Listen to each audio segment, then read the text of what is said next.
నమస్తే సార్. నమస్తే. సో ఆంధ్రప్రదేశ్ లో కొద్ది రోజులు ఎలక్షన్స్ ఉన్నాయి కదా సార్, మరి ఏ పార్టీ గవర్నమెంట్ ఫామ్ చేస్తే బాగుంటుంది అనుకుంటున్నారు మీరు? తెలుగుదేశం అండ్ అలయన్స్ వస్తే బాగుంటుంది. జనసేన బీజేపీ. జనసేన బీజేపీ. ఎందుకు వైసీపీని వద్దనుకుంటున్నారు sir? I think his regime is not good for me. I thought that way. So ఉద్యోగ అవకాశాలు అవన్నీ ఎలా ఉన్నాయి సార్? లేవు కదా, ఏం ఉద్యోగాలు లేవు. అతను వచ్చిన తర్వాత ఏమి జరపలేదు. సో అవకాశాలన్నీ నిల్లు యాజ్ గుడ్ యాజ్. అమ్మ ఒడి, నాడు నేడు, స్కూలింగ్ అవన్నీ ఎలా? కొన్ని పథకాలు ఇస్తున్నారు. సో దాంతో కొంత సర్వే అవుతుంది అనిపిస్తుంది. బట్ పరిపాలన అయితే ఎవరైనా అడగడానికి బేసిక్గా ఏముందంటే, ఎవరైనా అర్జీ పెట్టుకొని ఏదైనా రిక్వెస్ట్ చేస్తే దానికి సమాధానం అనేది రాదు. సో ఎవరిని అడగాలో తెలియదు. So that type of thing is there. Voluntary వ్యవస్థపై మీ అభిప్రాయం ఏంటి సార్? వాలంటరీ వచ్చిన తర్వాత ఇంటికి వచ్చే పథకం ఇవన్నీ ఇస్తున్నారు, కానీ దానివల్ల అదొకటే సరిపోదు కదా మనకి. నా ఉద్దేశం అయితే అది బాగానే ఉంది. వాళ్ళతో చాలా ఇబ్బందికరమైన పనులన్నీ చేయిస్తున్నారని వినికిడి. సో గతంలో చంద్రబాబు నాయుడు గారి పరిపాలన చూసారు, ఈసారి జగన్ గారి పరిపాలన చూసారు. ఎవరి హామీలను కరెక్ట్ గా నెరవేర్చారు అనుకుంటున్నారు మీరు? తెలుగుదేశం బాగుందని అనుకుంటున్నాను నేనైతే.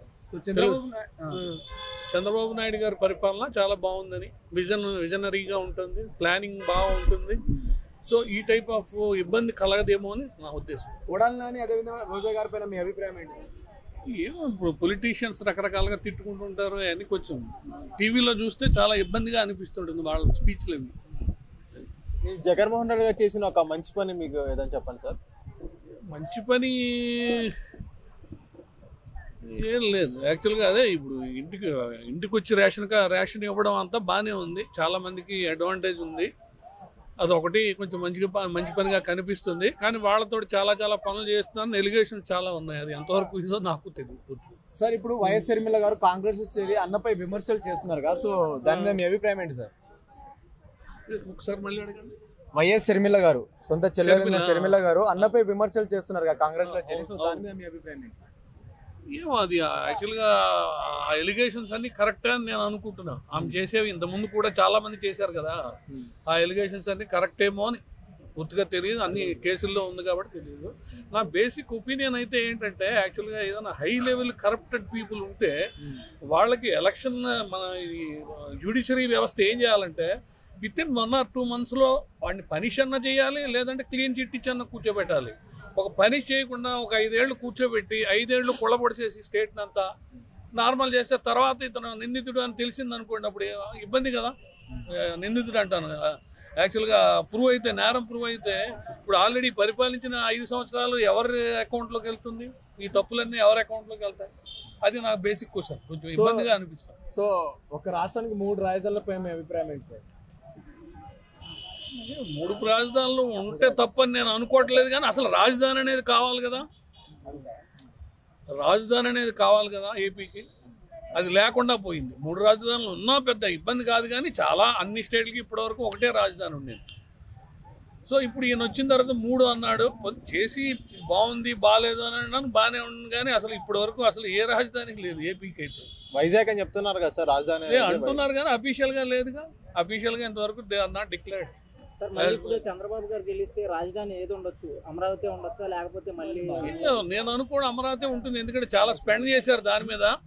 అది లీగల్ గా కూడా ఉంది కాబట్టి దాన్ని వేరే విధంగా చేయడానికి అవ్వదేమో అని ఎవరికి కూడా. చంద్రబాబు ఇలా రాజధాని మార్చుకుంటూ పోతే ఏపీ అనేది డెవలప్ అయ్యిద్ది అంటారా? అంటే ఎవరి పార్టీలు ఎవరు ఇష్టం వచ్చినట్టు వాళ్ళు రాజధాని అనేది మార్చుకుంటూ వెళ్తున్నారా? అది వ్యక్తిగతంగా మారుస్తున్నారా, లేకపోతే రాష్ట్రం కోసం మారుస్తున్నారా అనేది తెలియదా? అంటే ఇప్పుడు యాక్చువల్గా ఎందుకు అవుతుందండి, ఒక చోట ఇన్వెస్ట్ చేస్తారు ఇక్కడ రాజధాని అని, కొంత ఇన్వెస్ట్ చేసిన తర్వాత మళ్ళీ ఇది కాదు అంటే ఈ మన డబ్బులన్నీ అక్కడ పోతున్నట్టు, అంత వేస్ట్ అయిపోతున్నట్టే కదా. అందరూ ఒపీనియన్ వచ్చి ఎక్కడో చోట పెట్టుకుని ఆ రాజధానిగా అనుకుంటే సరిపోతుంది. అంతేగాని ఈవేళ ఈ రాజధాని, రేపు ఆ రాజధాని, రేపు ఇంకోటి, అది కొద్దిగా బాగలేదు. అది అసలే నాకైతే నచ్చలేదు. మరి ఆయన హైదరాబాద్ని ఎలా డెవలప్ చేశారో వాళ్ళు ఆంధ్రాని కూడా ఎలా డెవలప్ చేస్తారని. మరి నెక్స్ట్ 5 years జగన్ ఉద్యోగ అవకాశాలు కానీ ఇవన్నీ ఎలా ఉంటుంది అనుకుంటున్నారు? మరి చంద్రబాబు నాయుడు చేంజ్ అవ్వచ్చు, సిబిఎన్ వస్తుంది. పవన్ కళ్యాణ్ తో పొత్తుతో వస్తున్నారుగా, మీకు ఎలా అనిపిస్తుంది? సూపర్, బాగానే డెవలప్ అవ్వచ్చు. మరి ఉద్యోగ అవకాశాలు అవన్నీ ఎలా ఉంటుంది అనుకుంటున్నారు? పెరగొచ్చు అని అనుకుంటున్నాను. సో జగన్ గారి పరిపాలన 5 years మీరు చూసిన దాన్ని బట్టి, విన్న దాన్ని బట్టి మీకు ఎలా అనిపించిందండి? అంటే ఇంకా డెవలప్ చేయొచ్చు, చేశారు కానీ ఇంకా డెవలప్ చేయొచ్చు. అమ్మఒడి నాడు నేడు పథకాలు నవరత్నాలు విన్నారు కదా, సో మీకు ఎలా అనిపించింది ఆ పథకాలు విని? వాటి గురించి అంటే ఐడియా లేదు. ఓకే. సో పవన్ కళ్యాణ్ గారు 2 చోట్ల నుంచి పోటీ చేస్తున్నారు కదా, మరి ఈసారైనా అట్లీస్ట్ గెలిచి అసెంబ్లీకి వెళ్ళే ఛాన్స్ ఉంది అనుకుంటున్నారా? వెళ్ళొచ్చాను. ఓకే బ్రో, పవన్ కళ్యాణ్ గారు వారాహి యాత్ర, అదేవిధంగా లోకేష్ గారు ఇవ్వగలం యాత్ర ప్రజల్లో ఎలా వెళ్ళింది అనుకుంటున్నారు? ఓవరాల్ గా ఒక్క మాటలో ఎవరు సీఎం అనుకుంటున్నారు? మీ ఫస్ట్ ఓట్ ఎవరికి? సిబిఎన్కే వేస్తాను. మీ నోట్ చెప్పండి. నా first vote CM. First vote సిబిఎన్కే వేస్తాను. Super, thank you.